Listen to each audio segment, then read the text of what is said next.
Hello, everybody, and welcome into the Two for Talking podcast. I'm your host, Corey Tusick. We've got comedian Joe Bartnick. You can check out his latest tour dates at joebartnick.com. And as always, we've got the great Josh Yohe with The Athletic. And, the Penguins, guys, I think are one of the bigger surprises of the first 6 or 7 games of the season. And I'm sure we'll gush about the young stars, Ben Kindle and Harrison Brunick. If you did not read Josh's article about them, which I'm sure Joe and I both did already, you will want to check that out in The Athletic. But here's where I want to start with you guys, and I'll throw it to you, Josh. The defensive steadiness of these Penguins is the most surprising thing to me, and the emergence of a top pair in Parker Wotherspoon and Erik Karlsson, as we all predicted before the season started, right? Yeah, I mean, they've been really good. Karlsson has certainly been better than at any point last season. And Wotherspoon, he's a guy that's kind of a journeyman. I wasn't expecting much. Who knows if he can sustain this, but I think he's been really good. He's been a very good partner for Karlsson. He had the unfortunate play in Anaheim where he flipped the puck over the glass. It cost him 2 points. So he responded and played really well the next 2 games on that trip. And penalties like that happens. Like great players in this league do that from time to time. So I think the overall attentiveness to team defense has been much better this season. We saw it on opening night at the Garden. It's not a great defensive team. I don't think it's going to be one. But I do see them playing with more structure. I do see them just frankly paying attention more in the defensive zone. I saw Gino back checking like a son of a bitch the other night in San Jose.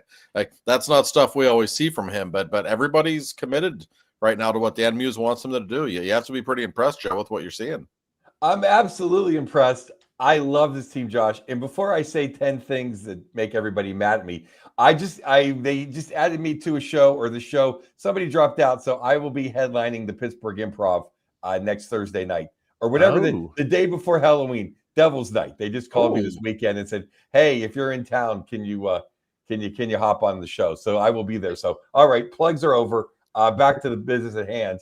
I couldn't be any happier with his team other than Parker Wotherspoon over flying over the glass. I mean, or we would have got maybe 5 out of 6, because I knew we even if Kreider, the Penguin killer, didn't score in the power play, we weren't going to survive. That's probably the least team we want to go 3-on-3 against, with their speed and skill. But they've played great. And what's funny is I saw a thing online where they had these whatever math that you pull, that Letang is the worst pair, and the other guys are the 3rd worst, and the Kings are the 5th worst pair as far as goals against, or whatever, probable goals. I don't know these big words.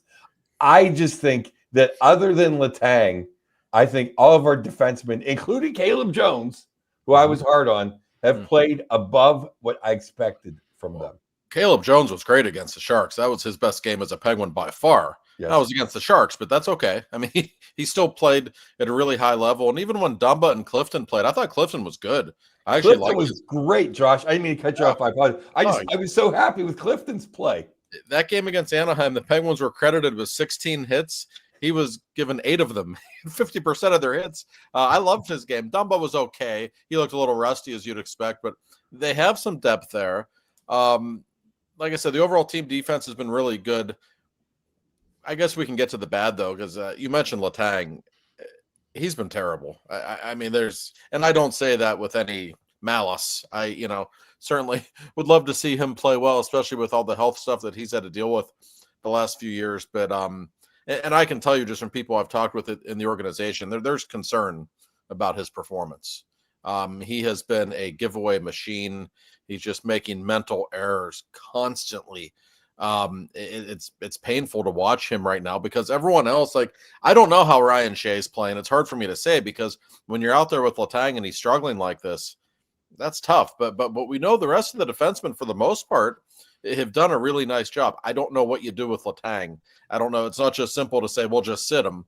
That causes issues in the locker room. We know that. He's he's got an A on his sweater. You don't just sit guys like that typically, but he has struggled mightily. Like, it's clear to me that even though Harrison Brunick has 5 games in his career, like, he's the better player right now. I think that's pretty obvious. Josh, I just want to make one point of one of your comments. You said they are the Sharks. You know what, though? I only heard Macklin Celebrini, a guy I've been celebrating for 6 months. I only heard his name mentioned once. How was he quiet? Did Jacques Lemaire take over the defense? We shut him down, Josh. It was an epic defensive performance. Have to give all credit. Do you just play Letang less minutes? Do you put him? I'm scared to put him with Caleb Jones because I just finally thought Caleb started. He played great, but those two together, that really scares me. Or do you bring Clifton back in just to protect Letang a little bit? But then that's a punishment for Caleb Jones. No, you're right. I don't know how it's going to shake out. I just know, and I try to give Letang the benefit of the doubt because there are many instances where players his age, usually they do struggle in October. It takes the legs a while to get going. Even Sid has 7 points in 6 games. He's not at his best right now. And we've seen, usually he doesn't heat up until around between Thanksgiving and Christmas when he really gets into a rhythm. But for Letang, let's be honest, this is a continuation of what we saw at the end of last season. He looks like the exact same guy that he looked like in February and March and April. And that guy was a real problem for the Penguins. And I'm just not seeing any differences in his performance right now. Yeah, is he coming back from injury too fast? Should he have just taken an IR stint for 14 days and maybe hit the bike and just, is that the problem? Because he's making stupid Letang plays as usual, but it just seems like he's physically not right. Oh, I know it does. And I don't, if he's injured, he's keeping it quiet, and that's news to me. He, hasn't been banged up. As far as we know, he's operating at something close to 100%, but you can see physically you're right. And maybe it's just age. I don't know. But when he does that thing, when he, skates around his own net and he pulls away from people, he doesn't pull away anymore. Yep. He's still, an above average NHL skater, but certainly nowhere close to where he's been. And he just, either it's stubbornness or he can't do it, but he just doesn't adapt the way he plays the game. He still tries the high risk plays and trying to outskate people when it's not appropriate. And he's always out of position, which has always been an issue with him. But he usually has the physical ability to make up for it. He's like the cornerback in football with great makeup speed. He can take chances and then still catch you on the deep route. Well, can't do it anymore. That is an excellent point. And that's why I think Mr. Shea needs extra stars on the back of his helmet. Because I think he, if he had a steadier defenseman to play with, I think he would be shining even more. Yeah. I think his game's been pretty solid. I think he's fine. I do. I know a lot of people on social media seem to be anti Ryan Shea. I think he's fine. He's certainly not the problem. No, he's okay. I think he's relatively steady. I think the blue line's been pretty good so far. And I also think the forwards have been much better defensively. We know Sid's always going to give an honest effort defensively. Malkin, man, he is working his butt off playing two-way hockey right now. But I have to go down the lineup a little further. Corey mentioned the young guys at the beginning. Let's talk about young Mr. Kindle for a minute. Unbelievable. It's obvious, you can see the skill level, even though he's not. They had him saddled with Tomasino and Novak. We're going to get to those two later because they're a problem too. So he's not exactly playing with great line mates. And yet you can see the offense that he's generating, the skill level that he has. But what jumps out at me, Joe, the way he plays defense. He had a back check. It was after a 90-second shift. He had to be exhausted in San Jose the other night. Comes out of nowhere to break up a play. His defensive awareness is incredible. And you never see that from teenagers or forwards in the NHL. That's the last thing to come. He has it already. I think him and Brunick look like they've been in the league 5 years, except maybe once or twice a game, and you'll get a kick out of this, Josh. They try to pull some shit that they could have got away with if they're playing 18. Especially Brunick. Yeah. And every now and then Brunick gets caught, and usually he makes up for it. But he'll do a spinorama or he'll just do something that's like, oh, no, son, this is the NHL. You can't. That's funny. I'm there in the press box I think it was in, I'm trying to think, one of the games in California. I forget which one. I think it was in LA. He tried something like that. And I said to myself, it's not the AHL, kid. Here's not junior hockey. You can't do that shit here. But he always learns from it, right? Right. Like, he had a couple of bad shifts in San Jose in the third period. He doesn't get rattled. He just shakes himself off. Then he goes and has another great shift. Yeah. You know, But and I know you always. I know the Novak. And I know but I actually at least think that line carries play. They're just all on the perimeter. yes. Or if he had some wingers that actually went to the net, he would have some points. Well, speaking of that, how about Hollander? Well, and they skated together at practice today. And I got to be honest, Hollander's a guy who has never impressed me that much. He doesn't really wow you with his physical skill set. But the more I pay attention to him, like, he's kind of always in the right place at the right time. He plays more of a gritty game. He's growing on me. Put it that way. He is really growing on me. And no, you're right. If Kindle were playing with better line mates, or line mates who were playing better right now, at least, I would be curious to see what his numbers would look like. He certainly creates a lot of offense. I'd love to see him get a shift here and there with the big boys. Remember the very first shift of the season, Joe? It was Sid Gino and Kindle. They had the puck for like 90 seconds in Rangers territory. I'm telling you, this kid is special. And I wrote an article about it this morning. We'll see what happens with these two when the 9-game rule pops up, whatever. From what people in the organization have told me, I think there's a really good chance that they're both staying in Pittsburgh all season. They just think they're not going to learn anything else in junior hockey at this point, that they are so advanced. They might as well stay here. They're helping the team. And Dan Muse was brought here to work with young players. So why not have him work with two of your best young players every damn day? And I think that's what's going to happen. That's what so I'll talk about this a little bit later, more like when we get outside of Penguin stuff. But on Friday, I went up and I actually got to cover Gavin McKenna at Penn State. And the whole time I'm watching him, I'm thinking to myself about Ben Kindle and Harrison Brunick, because Gavin McKenna's there to kind of bridge the gap between juniors in the NHL. And I'm sitting there watching him thinking, why in the world would he go to juniors? And then why in the world would Harrison Brunick or Ben Kindle go back to juniors? There's no benefit for them to play against 16-year-olds right now. Right. No.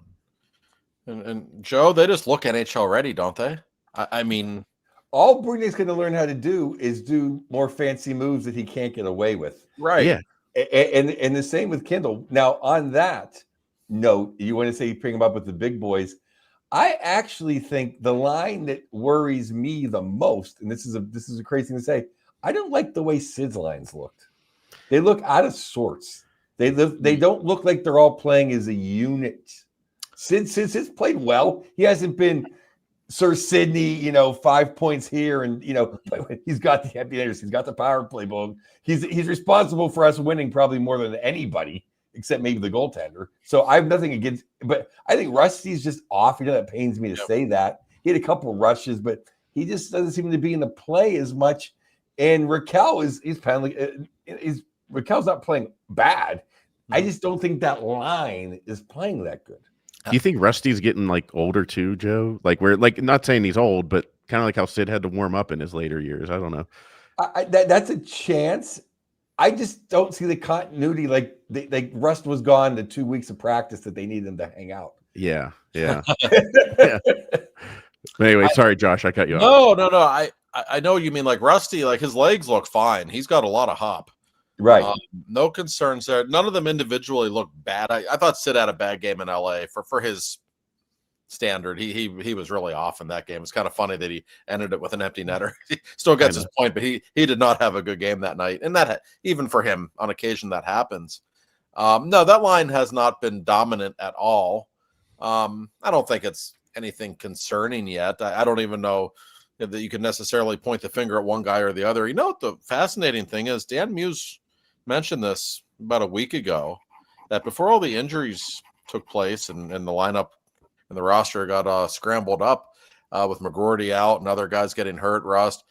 Apparently the initial plan at the beginning of camp was for Rickard Rakell to be the third line center to start the season. And they were actually going to try Crosby, Malkin, Rakell down the middle, which, Rakell is a natural center. He really hasn't played very little of it.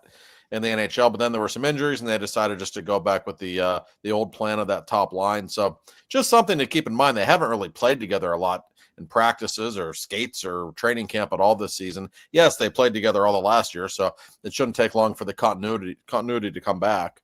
I suspect it's a matter of time before those guys get rolling, though. And positivity. Speaking of continuity, could I think Army calls them the mutant line. Yes, I mean, I love it. could they look any better together? Oh, It's God. like I mean, they're like the Legion of Doom.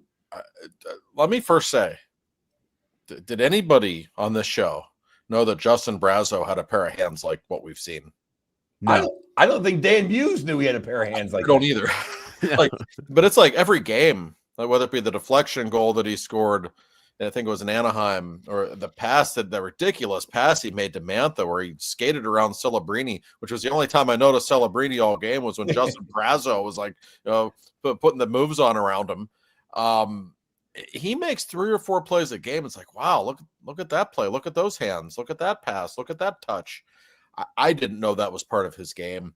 He's not a great skater, but when you're 6'6" and you have a pair of hands like that, like you don't really have to be.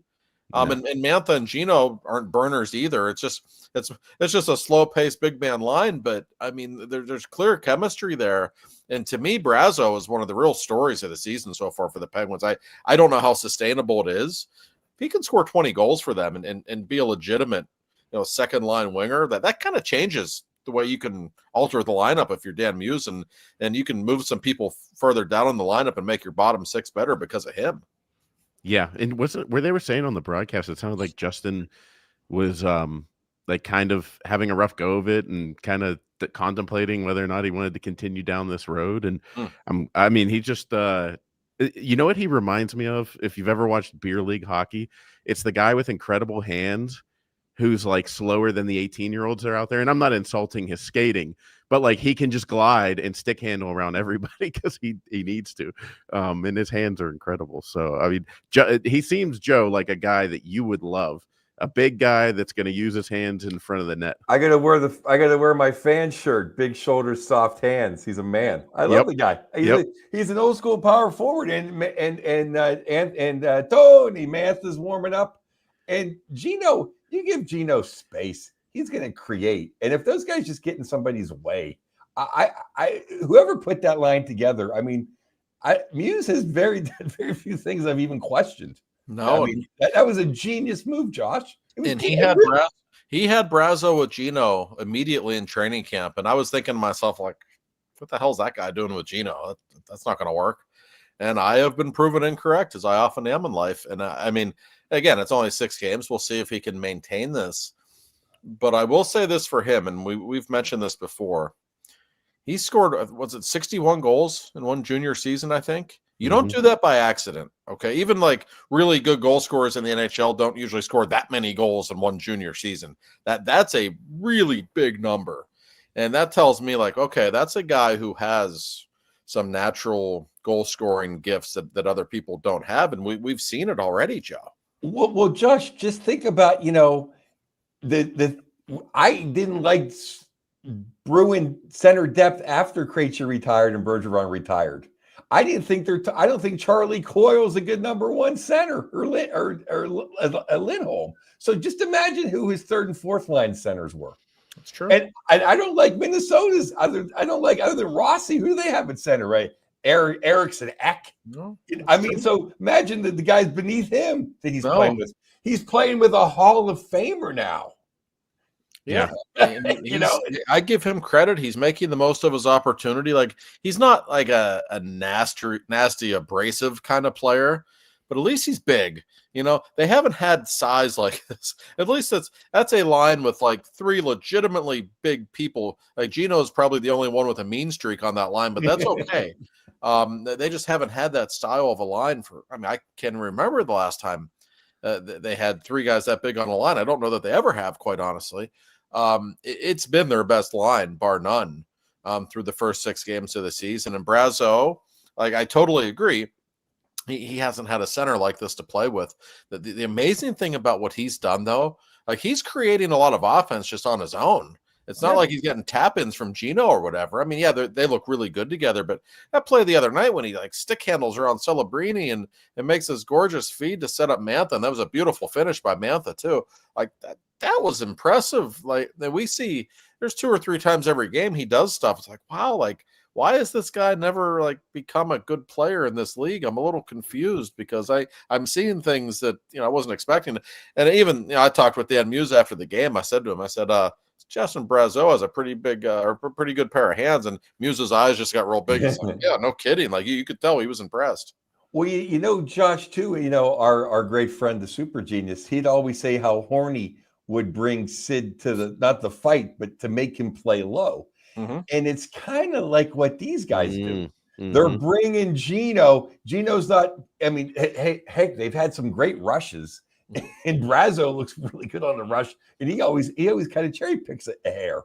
But when they have the puck, they're slow and prodding, and they're making Gino get in the muck and not just skate around. And it's so interesting because Mike Sullivan's theory had been for years as Gino started to slow down, surround him with speed. And I understand that. It makes sense in theory, and sometimes it did work. The thinking now seems to be, let's just find a couple of guys who play the game at his speed, and that's okay. And that's fine. There's like different levels. Sometimes I think there's something to be said for just playing with guys who basically play the game at the same pace as you. And I will bring this up. I was talking with Sid after the Four Nations, and we were talking about McKinnon, and he was like kind of half joking and half serious, I think. He said, I don't really like playing with Nate all the time. I said, no? He said, he's so damn fast. Like, it's just a pain keeping up with him. And that's Sidney Crosby saying that. That tells you how fast McKinnon is. But I do think sometimes when you find somebody that plays at the same tempo as you, that does make the game easier. And we've seen that on the Penguins' second line. I mean, those guys have been absolutely dynamic together. I don't know if it will keep up. And I will say this. I don't want to be Debbie Downer. Gino started off pretty hot in October last year, too. Mm-hmm. And he just had a hard time for 82 games playing at that level. So we have to consider that. But I really like his game right now. He's terrific. And these guys' size lets Gino flip it in. And like, you know what?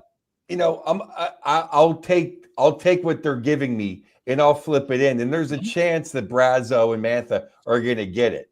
He was playing with Tomasino and forgetting all the other little guys. Like, oh, well, that's just giving up. Mm-hmm. No, and I think playing with those guys sometimes would encourage Gino to do some dumb shit and turn the puck over a lot too, whereas these guys are playing more of a simple brand of hockey. And one thing about Gino, we all know he doesn't move the way he did 10 years ago. Who among us does? But we know he has slowed down in that way. He's not the same player in transition. He's still a big man. A big, strong guy who, we talk about Sid being the best grinder ever down low, and he is. Well, Gino's pretty darn good, too, in that regard. And I would always love when Gino would be in a little bit of a slump. He would do the Sid thing on the power play. He would just plant himself in front of the net and get goals that way. He can play that game. He's still 6'5", or as strong as he's ever been. So I like everything, really, that Muse has done with the lineup. But those three together, really good idea. And his hands aren't betraying him yet, he's not the goal scorer he was, but he can still shoot the puck. He can still handle the puck. That's obvious. So it's been one of the best lines in hockey so far. And we got to tip our hat. We got to tip our hat to Mr. Jari with the sombrero. Unbelievable. But I want to make this point, Josh. What is he doing going for the empty net with the guy standing right next to him? It could have hit off that guy's face and fell in the net. You think he already has an empty netter. He's not Marc-Andre Fleury. He's not going to the Hall of Fame, and the only thing missing on his resume is a goal. He could have blown that whole thing. Well, yes. I don't like how often he does that. Now, I will say it wasn't the worst. There was a game, it was a couple of years ago when he was really, really struggling. And for the life of me, I can't remember who they were playing against. I think they were winning like 6-1. Then Jari gave up 4 goals in the third period, and it was 6-5. And he tried to score an empty netter, and he like fanned on it and almost got a goal doing it. Like he doesn't always use the greatest judgment when it comes to that. That's for sure. But I will say, he was really good. His shutout the other night in San Jose was actually way more impressive than what She Loves did in the opener. Absolutely. That was kind of a low event plotting game. There were like San Jose had 3 or 4 really good looks in the first 5 minutes the other night. You could see immediately that Jarry was really sharp, and he just kept getting better throughout the night. That was, the final score was what, 3-0. That was not like a 3-0 high. That was a really up tempo back and forth game. It felt like a 5-4 game, really.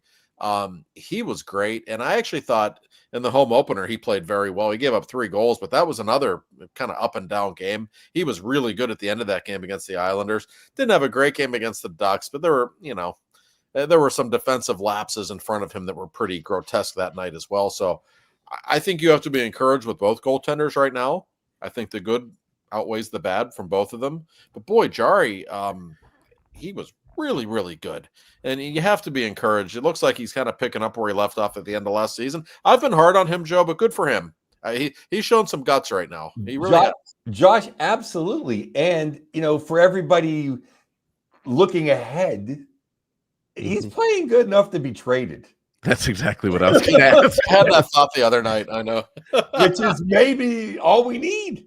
There's some bad goaltending around the league right now, too. Like there are some teams that, the Penguins goaltending situation might not be great, but I'll tell you what, you watch some games right now. The golden age of goaltending is gone. Remember, like when Sid broke into the league 20 years ago? Oh my God! Every team had a stud goalie back then. It was incredible. Sid's the division alone was Lundqvist against the Rangers, Brodeur with the Devils. I was right down the list. It was incredible. It's not like that anymore. There's like 7 or 8 goalies that I say like really good goalies that you don't really want to face in the league right now. There's a lot that frankly aren't. So it's almost like quarterbacks in the NFL. Not that they control the play as much as a quarterback does, but like, the NFL, it's like, well, we know who it is. NHL now is like, and then if you get to the playoffs, you lose a couple goalies. Because Hellebuck goes out the window the moment you get to the playoffs. So right. I don't know. You don't let the Russians go to the Olympics, and there's no good goalies left. So yeah. It's I think it's gonna be interesting that Tristan might pull some attention. We'll get to. I want to talk. We'll talk big picture about the Penguins, what this start really means, and where we go from here. Get around the division and what's coming up the next week. But before we do that, Mr. Bill Neofus, the best insurance man in the world, he's got to be thrilled with the Penguins 4-2 start. I would imagine he's not much of a tank man. He's more in the let's win now mode. He very much is, and this is exciting too. Our man Bill has a new little promo for me to read. Every now and then he sends me these little messages like, hey, let's tell the listeners this today. So some good advice, because it's fall in Western Pennsylvania. You know what that means? It's deer season. They're everywhere. And of course, as an insurance man, he's aware. So we've got some tips from Bill, because the most active time for deer running in front of your car in Western PA is October, November, December. Let's be honest, it's 12 months a year where we live, but really, really bad right now. So a few reminders from the greatest insurance man of them all. Be mindful of peak activity hours. During the season, deer are most active in the afternoon, but of course they're hardest to see at dawn and dusk, so be particularly careful then. Use your high beams wisely. That can be pro or con with the high beams. We know that. Usually when there's one, there's more, because all these damn deer, they've got like 10 brothers and sisters everywhere you look.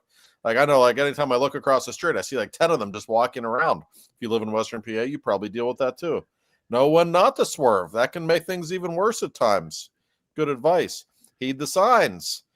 Deer crossing signs aren't just there for show. Use your seatbelt, because don't be an idiot, for God's sake. It's not 1984. People wear seatbelts now. If a collision occurs, just relax and take the proper steps.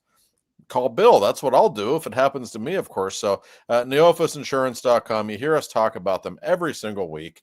And that's because Bill's the greatest. And by the way, only 3 weeks until the great Bill and I will be together in Stockholm, Sweden to check out the Nashville Predators taking on the Penguins. I cannot wait for that trip. Oh, that's awesome. Bill can get some insurance clients over in Sweden. Get some snow roof removal insurance or something like that. Because Scandinavia.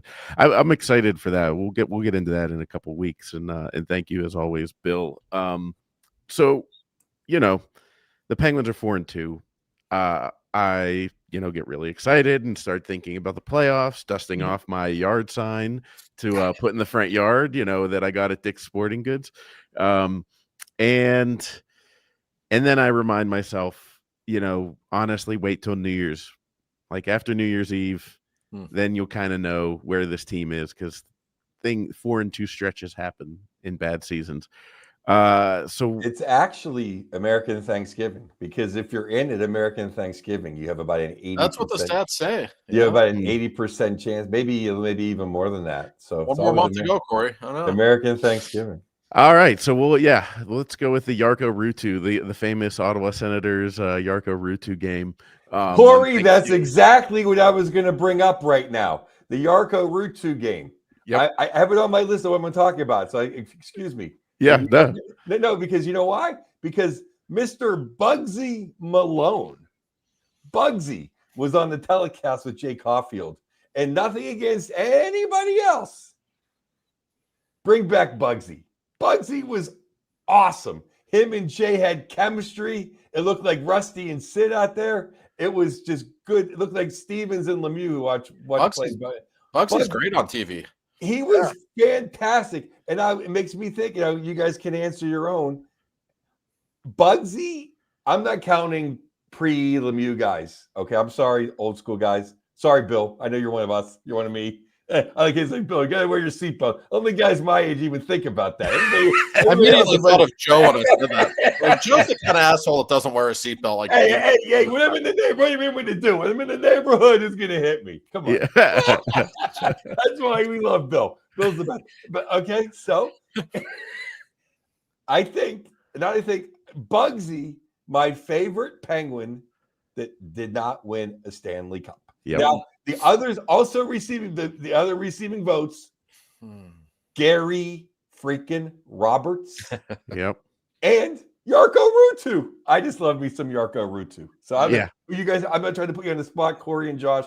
And Josh, I don't hurt anybody's feelings in the locker room, but that's my No, it's fine. Bugsy's a good choice for favorite. I was a big John Cullen guy as well. I always. I feel terrible for John Cullen more. So I liked him as a player because that was when I was really getting into it as a little kid. But I always, looking back on it, feel awful for him because he led the league in scoring, for God's sake, the year we won the cup. I should say, for the young people who don't know this, I know some of our viewers and listeners I forget how young you are now. John Cullen was really good playmaking center for the Penguins in the late 80s and a part of the famous Ron Francis trade.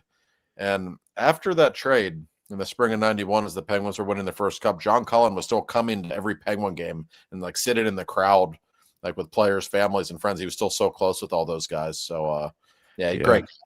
I really, if I had to go off the top of my head, I think Bugsy Malone and Gary Roberts has to be there. I don't know if I'd say Ruutu's close to one of my all-time favorites that didn't win a cup.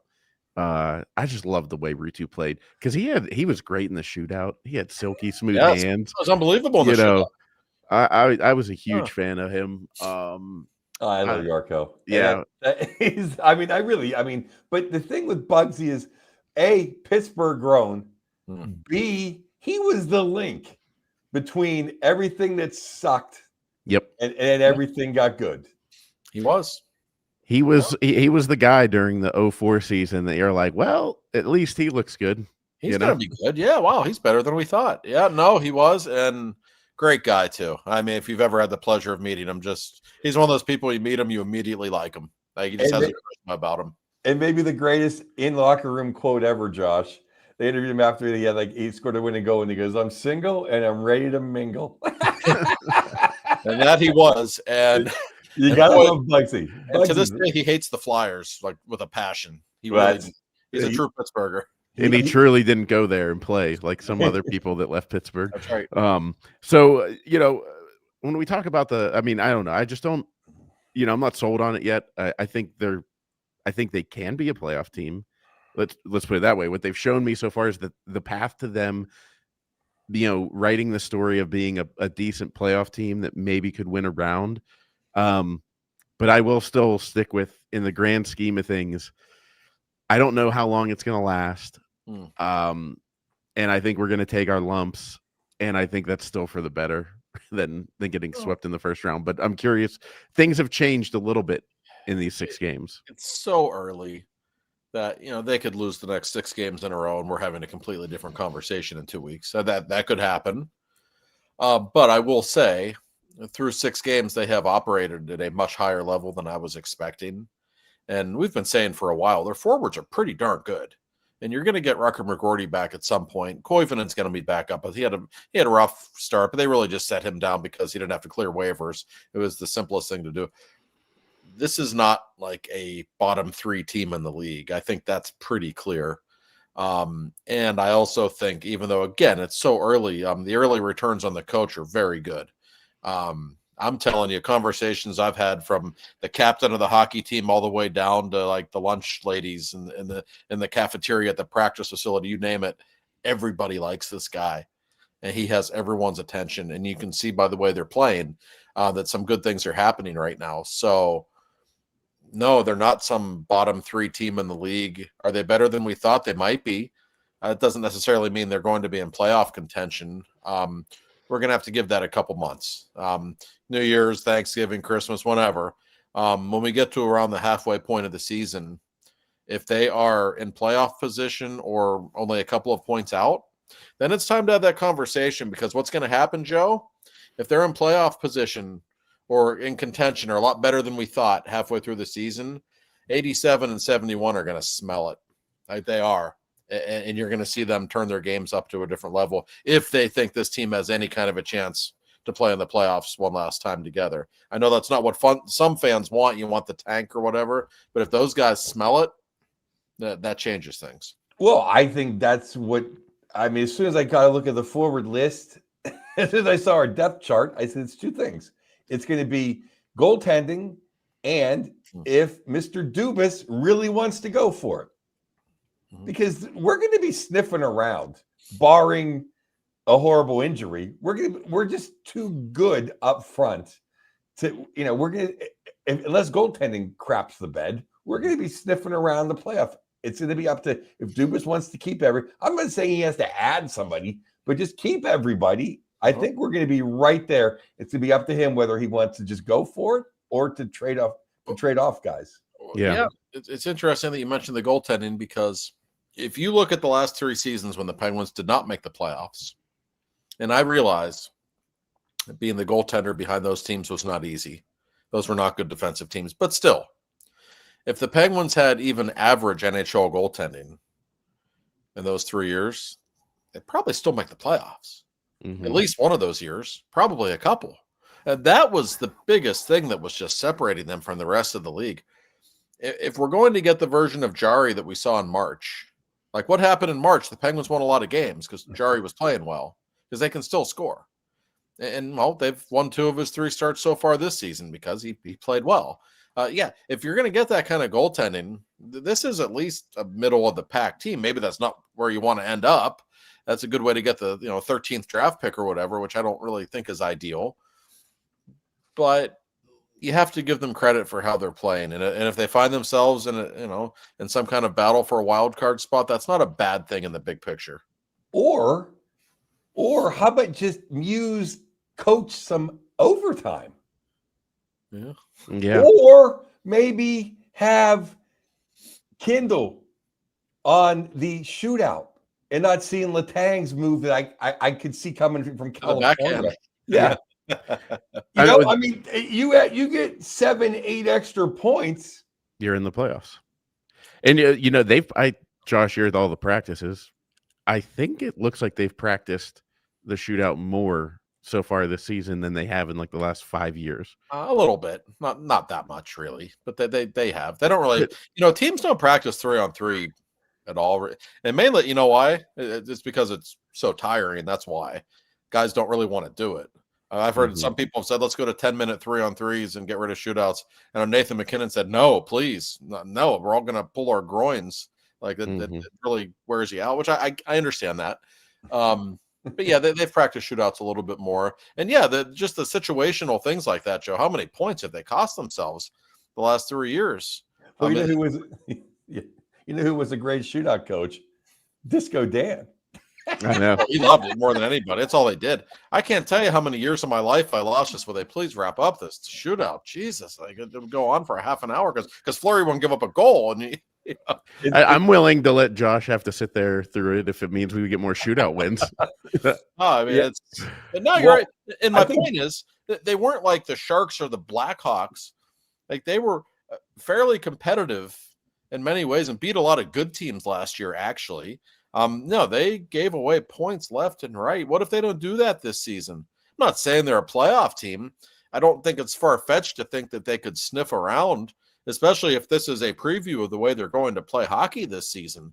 And I'm telling you, I don't know if this is Gino's last year or not. Nobody really knows, but Gino brings it up a lot. Like every time he talks, he always says, I want to enjoy this if it is my last.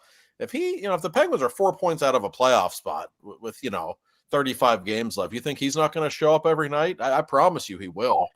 I wonder if he's going to play better longer this year because they're going to have that little meeting. I mean, I don't know if Dubas actually said there's going to be a meeting, but didn't he say something like, we'll see where Gino is around the Olympic break? Yeah. And I'm like wondering if Gino in the back of his mind is like, I'll show you, I'm going to come out flying. And even if he's not doing that, I mean, that's not like Gino doesn't try the rest of the time. I think the human nature of him doesn't want to be done. I think there's a sense of defiance from him right now. Like, oh, you think I'm done? I'll show you. But Corey, you mentioned the Olympic break. I think him just getting 3 weeks off is a big deal. Mm-hmm. That's the only good thing about Russia not going to the Olympics. Yeah. Is Gino's going to be off for 3 weeks. Yeah. Because I don't know that he can't sustain this for 82 games. He's proven that the last 2 or 3 years, but you give him almost a month off in the middle of it. I could see him, looking a little better down the stretch than he did last season, quite honestly. I think we game manage him a little bit. I'm not a big fan of the load management, but, I think Gino needs some veteran days off. If he looks like he's slowing down a little bit, because I love this. I love this version of Gino. He's not classic Gino, but I absolutely love seeing the way he's playing. Okay, Josh, that's a good. I'm sorry, Corey. That's a good point, though. Now, because it's been noted, the fourth line's playing more than ever, so that's coming out of somebody's minutes. Yeah. Gino's playing less minutes, I believe. And they haven't had any power plays either. So actually, the big guys, their minutes are down in general because of that. But that's okay. You don't want them playing a ton in October. That's not a bad thing, especially at their ages. They don't need to be playing 25 minutes a night in October. I have 2 points I want to mention before we get into the football. One is thank you for 25 years of greatness, Mr. Potash. Yes, I think we can all say that. Absolutely. And second is Josh knows a story, but I know I didn't bring my pipe hitting Dagos to the game in LA, but I never saw so many empty seats at a Kings game. Were the Dodgers playing that night? I mean, usually no matter what, it's filled with Penguin fans. So I don't know if they thought that we were going to stink this year, so they didn't show up to see Gino goodbye, which hurts my soul, or what. But I've never seen the LA Kings arena that empty. There's always an enormous amount of Penguins fans in Anaheim. There were a lot, not as many as usual, however, for whatever reason. But LA in the first period, I've never seen that place. It was. We were all talking about it in the press box. Like, okay. It is right now. And I think the Dodgers game, they had an afternoon game in the playoffs that day. Okay. It didn't end until around puck drop. And by the second period, I think it had filled in a little bit. I do think that was part of it. But it was noticeably empty. Yes. That's all right. Yeah, I just wondered. All right. Sorry. No, yeah. So we got up ahead this week. We got the Canucks tomorrow night. I don't know what to make of the Canucks. I haven't watched them at all, but they're 4-2. Off to a good start. And then here's the big one. We got the Panthers on Thursday, and they're on a 4-game losing streak. What is happening with the Big Cats? Is it all because of the injuries? I haven't watched them. Joe, maybe you've watched them, but they're certainly way further down the standings than I thought they were going to be. Well, they're getting very frustrated as by the Rat losing his mind 2 days ago against Buffalo. Which good on Lindy Ruff. He got a couple wins. I'm happy to give Lindy He needed it. Yeah, poor Lindy. Yeah, I mean, they came out the first 3 games, and they did not look like they missed them. But now it kind of looks like they missed the offensive punch. Let's face it, Sam Bennett is he's a guy that turns it up in the postseason when you need big goals or big moments. Regular season, he can kind of disappear for 20 games. I really like Lindell, but Lindell is Barkov light. Right. He's not Barkov, and we can, and Kulikov, he's an excellent defenseman. And, but Bobrovsky, the games I've seen, has been amazing. It's not Bobrovsky. No, I'm sure they're dealing with a little bit of a hangover too. That's going to happen. Listen, Barkov's one of the 10 best players in the sport. They're not the same team without him. And of course, Kachuk's out too. Yeah. They have some other guys who are banged up. I think it's an injury thing more than anything. The Penguins maybe are catching them at a good time. It'd be an interesting week. You got the Canucks in Pittsburgh tomorrow night. I know Brock Besser got hurt. I think he might be out tomorrow, and I bring him up specifically because he always scores against the Penguins. He just been a Penguin killer for a while, so it would be nice for the Penguins if he were out of the lineup. It's the best time you're going to catch Florida when they're struggling. You got Vancouver at home in the middle of a long road trip, and then you got Columbus at home on Saturday. They're not really off to a great start either.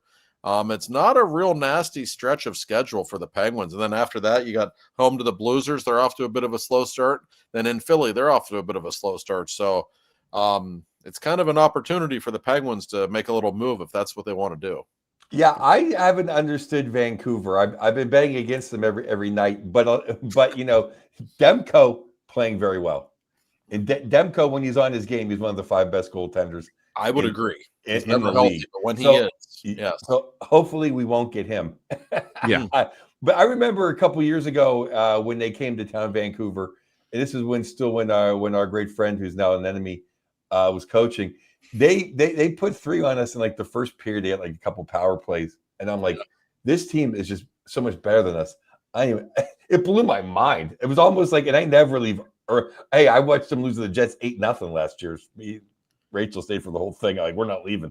I've sat through a lot. I almost just left after the first period. Like, this game's over. I remember. Then we ended up tying them and losing, I think, in the shootout or something crazy. But Vancouver is a talented team. But I don't know. I don't know how they're doing it now with Mears, because I don't know. They lost a bunch of guys. Watch Sweaty Teddy get like a goal and an apple against them. Sure. On paper, they're not what they were without JT Miller. They're on paper, they're not the same team. Yeah. No question. I don't know. Sometimes the first home game after the long road trip, as the hockey adage goes, can be a tough one. But how can you not like how the Penguins are playing right now? And I can't wait. I'll be down there in Florida Thursday night. I'm excited to see them play the champs. It's always fun when you get a chance to play what might be the best team of our era, quite frankly, even if they are shorthanded. So I think some very interesting things. And I should note, Saturday night, the home game against Columbus is the Penguins Hall of Fame inductions. Artie Stevens, Ron Francis, Scotty Bowman, and EJ are all going in. That's going to be a fun night. It'd be a tough ticket to get. Yeah. Fellas, you better not lose with Artie and Ronnie in the house. It was like the other night when we were there, Josh, on the opener. Once they put Lemieux on the board, it's like it was over. The big guys in the house. You better not lose now. Maybe Artie will guarantee a victory before the game. You can always hope so. Yeah, I tell you what, here's something that, like, when talking about the whole playoffs, where we end up, and like, why are the Penguins starting so well? I was talking with someone, I guess someone in the organization, that it was after we lost 2 in a row, and the person said to me, "I'm a little worried with how Sid looks." And I said, "What do you mean?" And they said, how his response to losing does not look the same as it did last year. And I was like, oh. And this is someone that would know. Someone we all know. But I was like, that, like, literally, it was like one of those things, like that sobering moment whenever, like, the black pill hits you and you're like, oh, okay, yeah, Joe's right. Let's make the playoffs. Like, do whatever we can to make the playoffs. I do not want to see Sid get sad. So, well, I think that's the bigger question, Corey. Yeah.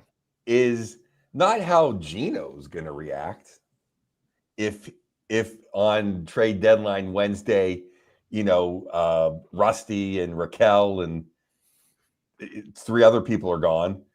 It's going to be because technically Gino could be gone anyway. Yeah. It's how's Sid going to react? Yeah. That's the question. And that's why I brought it up. I wanted to see, did you guys get the same sense watching Sid react to those losses that like he looks a little different this year? No, not really. I don't know. I don't even know like how does he look different? Like what like I don't know. It just all it was said to me was that it looks like he's taking the losses harder. I don't know. He always looks kind of pissed off in the locker room to me after losses. I don't know that I necessarily. Yeah, you're the one that has to face the music and walk in there after he loses. So no, I think he's realistic about where they are as a team. Maybe his expectations aren't what they were 10 years ago. I'm sure they're not. But I still think he takes them hard. But yeah, I mean, how he responds to the season will be interesting. Like, is there a power struggle going on right now between Pat Brisson and Kyle Dubas? I don't know. I'm not saying there is. I'm not saying there isn't. It's, does Sid want Rust or Raquel traded? No, of course he doesn't. Does Kyle Dubas want to trade one of them maybe at some point? Probably. So there's a lot of interesting subplots going on here for sure. I will tell you this though. I bet Sid and Gino, they're great friends. They really want to stick it in everybody's ass and make the playoffs. I bet Sid is more motivated to do that than he has been in a long time for a regular season. Because before it used to be, hey, they know they're going to make the playoffs. Sure. Yeah. If I may give myself a cheap plug, Joe, I'm writing an article for tomorrow, and that's the very topic that there's just, I don't know if defiance is the right word with those two, but I think that is the right word. Maybe it's like, all right, we're going to rebuild. The hockey world's written us off. Gino might be his last year. And we're going to stick it up your ass one last time and at least get back to the playoffs. You can kind of feel it. It's starting to come around too, because all I do is listen to national media. And they're starting to come around. Hey, maybe the Penguins aren't as bad as we thought they're going. Hey, Gino's got a little left in the tank. Oh, just starting to come around. Yeah. So we shall see. But it will be up to Mr. Dubas. But I like having Mario in the house. Oh yeah. Always. Well, and as I mentioned, I went up to State College to cover for our website. Actually, it was nice. I should post a picture of it. They had in the press box 2 for Talking, like it printed out. That was the 2 for Talking seat. And I had no less than 10 people because I went around and kind of did a man around town asking people what they knew about Gavin McKenna. And when I would meet Islanders, Flyers, Devils fans, they all told me, the ones that really knew, they were like, you guys are going to get, you're from Pittsburgh, you guys are going to get McKenna. I know it. Like they're all telling themselves that right now. I had it happen 10 times, so it was prevalent enough. But it's a weird dynamic right now. This kid who could be the next one is 2 hours away from Pittsburgh. And we have, it's a fascinating story to me. You have the old that's hanging on. And I hope they do. I want them to make the playoffs, but I just don't want it to be a failed attempt and us just hanging on for a last gasp. But I will tell you guys, you should go up to State College. He's the real deal. He didn't even light it up that night, but it's definitely worth the price of admission. In that arena, for as much as it pains me to say, it's a great arena to watch a hockey. It's like they're right on top of the action. Yeah. Great facility. Better than talking about their football program right now. Just if you're a Penn State person, just focus on the hockey program. That's the way for everyone that wants to win the lottery. Everyone wants to. Oh my God, Gavin! How many Stanley Cups does Connor McDavid have? It's true. Very, very few. Yeah, and that few would be 0. He sniffed it. I think he has the flavor. He knows what the cup smells like. He just doesn't know what it feels like yet. Everybody who doesn't want to make the playoffs and wants to get rid of Raquel and Rust and everyone be gone, and we'll throw our hat in the ring for the 1/5 chance that someone could get us to the playoffs. Okay. And by the way, if you've seen like Chicago or San Jose play or some of the there are some really bad teams in this league. I mean, the Penguins they're not going to be this first or second or third worst team in the league. They might be bad, but their odds of getting him aren't going to be great. If it's meant to happen, it'll happen. But I don't, Yeah, tanking's just not it's not going to happen. I know some people want them to tank, but they might organically have a bad season. Okay, maybe they'll have their chance, but if it wasn't a lottery and it was, hey, you're going to be the worst team, you get the number 1 pick, I can kind of understand tanking. yeah, that's different. You know, if EJ tanked in the spring of '84, that's okay. He knew it was for the greater good. it was a guarantee, like, but even Right. best case scenario, you're a 1 in 4 shot. That's where, though, I mean, I go back to, not to harp on this too much, but it's like, if we're just going to eke into the playoffs and get our doors blown off, like we've seen that with the Steelers, to transition to them, like how much of a benefit is it to get into a benefit. I love playoff hockey. If we win one of those games, that's worth it. It's playoff hockey. I remember when we never made the playoffs, Corey, when there was the list of 21 teams in the Post-Gazette, there'd be a line at 16. We were always underneath them. People around here took for granted. We made playoffs, make the playoffs. They go, they won't even sell out until game day. It's like, it's playoff hockey. That's what I want to see. I don't want, it's like, hey, if you give me McKenna, sure. But the chance of us getting McKenna are so slim and none. Yeah. It's like, give me playoff hockey. That's what turns cities into places. Any city, like, we're just getting in our hockey team. It's like, well, when your city gets on a run and a playoff run, then you understand what hockey is. That's how you become a hockey city. That's what Columbus has never had. Yeah. So I was so delighted when the Athletic asked me to cover the Florida Tampa series in the first round last year, because I just miss being in that atmosphere. There's a buzz when there's playoff hockey in a city that if you felt it before, you know what it feels like. I don't care if you're a reporter, if you're a fan, if you're a player, it doesn't matter. It's intoxicating. Like I miss it. I really do. Oh, and selfishly, because we're doing this podcast now and they haven't been in the playoffs since we started. I mean, it wasn't us, everybody. They missed the year before the podcast started. But, I was sitting there doing Man Around Town in State College, interviewing people. And I was like, God, this would be so much fun if it was outside, with Mario's TV and on Fifth Avenue and all the kids tailgating and sitting on couches watching the game. Oh, yeah. But anyways, the transition to the Steelers, I'm like, I don't know. I'm not saying it would happen with the Penguins, but with the Steelers, they make the playoffs and you're like, are they really a playoff team? And then they go and they get their doors blown off. And like right now, Cavalli posted and said, if the season ended right now, the Steelers would be the 4th seed and hosting the Bills. I'm like, that would go great. Like we would get our faces kicked in by the Bills. Maybe. It's the NFL. We'd score some points. Let's put it that way. My thought on this is the NFL itself is just nothing but mediocre. Like the Chargers look like world beaters the first 3 weeks. Now they look terrible. Like the Bills, like almost lost to the Dolphins and Saints at home. Then they got killed in Atlanta. Like I don't know who's good and who isn't. I still think Kansas City's the best team in the AFC, which is a real problem for everybody else, Joe. But I just think the Steelers are kind of like everyone else, very flawed, and they just keep doing the same things defensively they've been doing for a decade. And Jesus, it's not working. It's to me a massive indictment of the coaching staff, and it has been for a while. I have 2 points. I'm going to go back to 1 point first, and I'm going to hit you up, Josh. But I'm going to say this: I was just in Buffalo, and there was football, and I was wearing my Penguin hat, and this guy came up after, saying, great show, but he goes, you're a hockey guy. I go, yeah, and he's like, yeah, I used to be.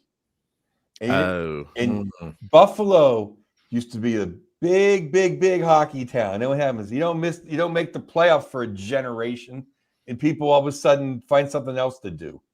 So for everyone who wants to tank, okay. Oh, they got Eichel. They got the other defenseman, Darlene. Where have they been? They've been nothing. Okay, that's a really good point. It is. Now, yeah. Thank you, sir. Now back to the Steelers. I tweeted this. How does Alabama have 3 professional wide receivers and we only have 1? It was a good tweet.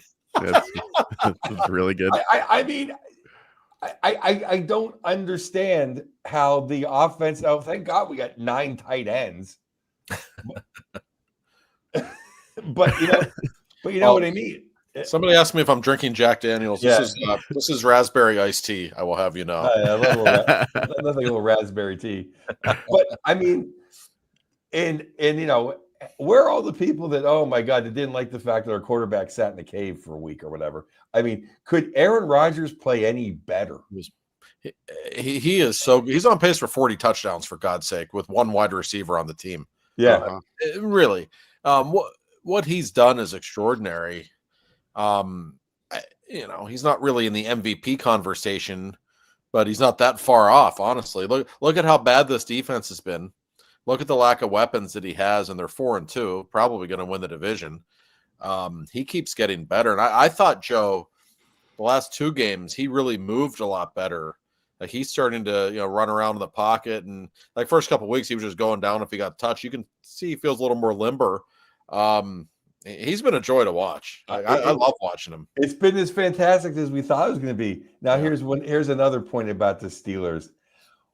Where is that $41 million going to? Joe Flacco moves like the Statue of Liberty, and TJ Watt never touched him for $41 freaking million. And where's Cam Hayward at? I'm glad you held out, Cam. And I'm so sick of the excuse making, like, oh, he gets rid of the ball fast. Like, I don't give a shit. He was completely invisible all game. That's not acceptable. We always hear about, the Bengals offensive line so terrible, it's going to get Joe Burrow killed. Well, it didn't look that terrible against the Steelers the other night, did it? They looked like all pros. The whole line. I mean, TJ had to take off the second series of the game. Did you notice that? Second series of the game, he's on the sideline looking exhausted. Like, okay. I did notice that he did play I was thinking, well, at least he was in there in the fourth quarter. I thought for sure he'd be resting. Yeah, I didn't know Anthony Munoz was back on the Bengals. Yeah, I mean, listen, TJ is a great player, but he's not been the same guy the last 2 years. No, he's been good. He has not been great, and that was an embarrassing defensive performance, really on every level. You can't find anybody on that defense that played well, and you put up 30+ points, and you have the most expensive defense in the league on your payroll. You should never lose, ever. I put the blame on Mike Tomlin because everyone wants to fire Terrell Austin, but we all know whose defense this is. And what did Jamar Chase say afterwards? He said something like, "We knew what they were going to do anyways," and Julian Edelman said that on the podcast last year. He's like, "Oh, I love playing against Mike Tomlin because we what they're going to do." And to me, that's why we got picked apart by Joe Flacco, because he is a quarterback that can recognize immediately what we're going to do. And if you look in the last 10 years, Mike Tomlin's success, he makes his hay on defense against quarterbacks that are inexperienced. So against Dylan Gabriel, we look great. Against Joe Flacco, he looks like Joe Montana. But I can't even blame Tomlin on that, because that seems the way it's been since Bill Cowher was here. Was every mediocre to quarterback the Steelers crush. Mm-hmm. Every great quarterback we lose to. If you can, in the old days of Greg Lloyd and fake Hulk Hogan, Kevin Green, and all those guys, if you got rid of the ball in 3 seconds, you beat the Steelers. If you didn't, you lost. It's true. It's the way it's been that way since when me and Joe hung them up. And listen, the NFL has changed. Like, it's a league of offense now. Like, the best teams, you think of their offense before you think of their defense, which I think just goes to show that spending all your money on defense probably isn't the way to go. I just think it's a philosophical approach. Wouldn't you like it if the Steelers had 50 extra million for their offense to go get another lineman and another real receiver to play across from Metcalf? Now you're talking, right? And when I look at the Steelers, I'm so encouraged by how Rodgers has played that it almost makes you think, are they going to have to try to win a different kind of way this season? Because before the year, it's try to win 17, 14 games, manage the game. I don't think that's going to work. The defense has really only looked good once all season, and that was against the JV team the Browns put out there. Every other game, the Patriots game, they never should have won that game. They got a bunch of turnovers that fell right into their lap, let's be honest. This is a defense with major, major problems. Yeah. And just please, not you guys, but everybody out there, just enough with how TJ Watt is an all-time Steeler great. Just please. Just please. Come on. If he goes on a what's his name? The guy that was in LA. I don't know why I'm blanking from Aaron Pittsburgh. Donald. Aaron Donald. If he goes on an Aaron Donald level run to end his career, where Aaron Donald essentially won them that Super Bowl, and ended the Super Bowl, like then okay. But Corey, you have to start with winning a playoff game. Yeah. Which he hasn't done. Unbelievably. That would be a good place to start. It's not.